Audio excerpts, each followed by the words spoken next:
guys, nongeye kubasuhuza, nongeye kubaha ikaze. Rero ubu ngubu ngiye kubereka indi VPN iri gutanga data z'ubuntu cyangwa mega z'ubuntu. Iyi VPN rero murabona ko ari ngiyi, dore ngiyi ahangaha ndi kuri Play Store, hahandi mukura ama app, uraza usacinge iri jambo. Reka tujye muri search, usacinge adeni, dore ngiyi urasacinga rino jambo rya mbere riri hano. Urasacinga rino jambo rya mbere riri hano, iri ngiri niryo usacinga. Noneho reka ndikandeho VPN yacu, dore ngiyi hano hasi, dore ngiyi hano, iyi ngiyi ya mbere tuyikandeho. Tuyikandeho VPN yacu, dore ngiyi.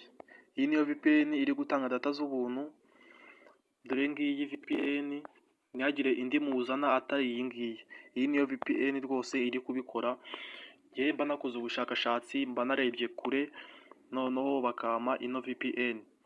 VPN rero dore ngiyi.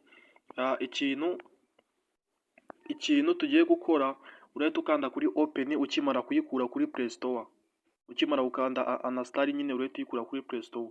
Noneho ukande kuri open, dukande kuri open, dutegereze ko ifunguka.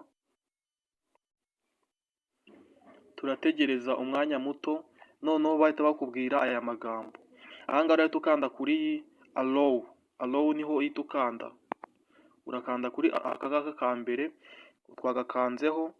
Ibi ngibi rero niba bikubwira, ahangaha araba ari ukubaha nyine, ari ukubashimira.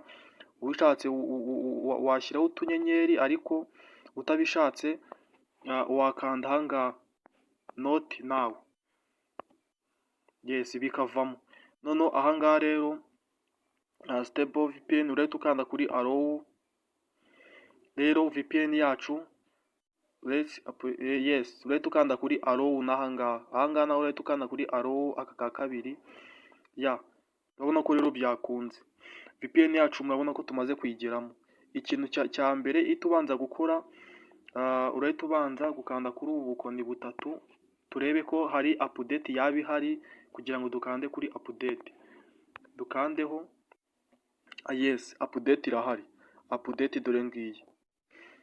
Update tuba tuvuga dore ngiyi. Iyi update iyo uyikanzeho niyo ituma igihugu cyawe kiza muri iyi application. Dukande kuri update, dutegereze checking update. Tuyitegereze. Yes, mbatubwiye ngo you are using contraction, nyine birakunze tu.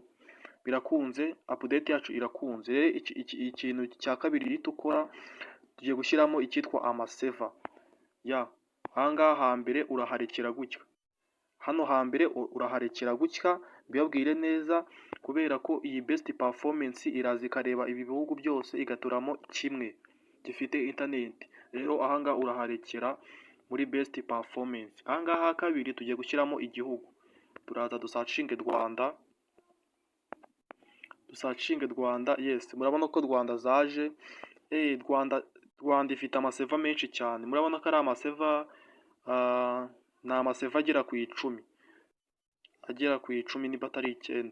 Ifite amaseva menshi. Rero aya maseva yose ikintu ukora, harimo amaseva ya Airtel, harimo amaseva ya MTN, harimo amaseva, yes, harimo amaseva ya MTN na Airtel. Yes, ahangaha ntabwo harimo Mango 4G. Rero ngiye kwa ko nkoresha Airtel, reka nze ndebe seva nakoresha.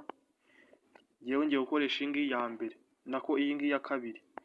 Iyi ngiyi niyo ngiye gukoresha. Noneho ubwo ku bantu mukoresha MTN, dore ngiyi namwe mufite seva zanyu, dore ngizi. Dore ngizi seva zanyu, dore ngizi. Waza ugashyiramo wowe iyo ushaka. Ku bantu mukoresha MTN. Ku bantu mukoresha Airtel, seva zacu dore ngizi. Dore ngizi. Dore ngizi. Dore ngizi, dore ngizi. Ku bantu mukoresha Airtel. Ngewe rero ngiye gushyiramo iyi ngiyi ya kabiri nk'uko nabibabwiye. dore ngiyi iyi si ijyamo. None ibi byose bikimara kurangira urahita ukanda kuri hano hepfo hari akantu k'umutuku, hano hepfo hari akantu k'umutuku niho uhita ukanda, reka tuhakande. Ahangaha uhita ukanda kuri OK. Yes, dutegereze gatoya turebe, dutegereze gatoya. Guys, murabibona neza ko bibaye connected, murabibona neza ko bibaye connected. Ndagira ngo mabwire ko amamega hano nakoresheje amamega yo ahangaha nakoresheje amamega yo kuyikura kuri Play Store. Ayo ngayo ni aya mbere. Nkoresha n'amamega yo gukora update, ka kantu kano hejuru nababwiye, ka kantu kano hejuru nababwiye ko gukora update. Aka ngaka aka gasaba utumega dukeya.